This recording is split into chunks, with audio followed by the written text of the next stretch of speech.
কান্দিস না রে বউ, কান্দিস না, কান্দে আর কি তৈব, আরো পড়ছি বিপদে। আমার তো খিদা লাগছে। জুড়ে কটা লুকাইতেছে। আমার খিদা লাগছে, আমার কিছু খাইতে দাও। কি হইছে ভাই আপনাকে? কি তার হইতো ভাই? ঢাকা শহরের মানুষ তো মানুষ না, ব্যক্তি তো মানুষ। ওর লোকে ঠেয়া বসে তা ছিল, সব লেগেছে, চিন্তা গেছে। ফোন নিস। তুমি আল্লাহকে রাখতে হইতেছো, হ্যাঁ? হ্যাঁ তো কিছু করে না, এত চিন্তাই করে নাই। দেখা তো ভালো মানুষ মনে হইতেছে। আপনাদের বাড়ি কি ময়মন সিং? ও ভাই হালুয়া ঘাট। এই কোন কি? আমার বাড়ি তো হালুয়া ঘাট। ওই যে পাশে পলাশ বাড়ি আছে না?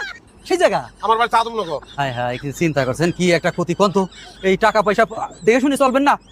ঠিক আছে না, কি চলবো ভাই? না, আমার এলাকার দেশি মানুষ ভাই, আমার খুবই খারাপ লাগতেছে। সাবধানে চলবেন, এই কয় টাকা আছে রাখেন আর করেন, ভাবিনি নিয়ে চলে যান। ভাই আপনি দেশি মানুষ, একটা কথা কই, সাবধানে দেখেন, শহর কিন্তু ভালো না। যেরকম সময় চিন্তা করি আপনার ধরতে পারে, টাকা পয়সা লোকে রেখেন না। আমিও তো বলদ না ভাই, ঢাকা শহরে তো নতুন না, কত দান্দাবাজ থাকে না, আমার কাছে কোনো পাত্তা নেই। সাবধানে থাকবেন, সচেতন হবে, এলোমেলো চলা যাবে না, চোখ কান খোলা রাখা লাগবে। ঢাকা শহর কিন্তু খুব ডেঞ্জারাস ভাই। আসেন। তুই তো বলো না, তুই তো দা বলো ছাগল একটা। কত দিচ্ছে? দাও না।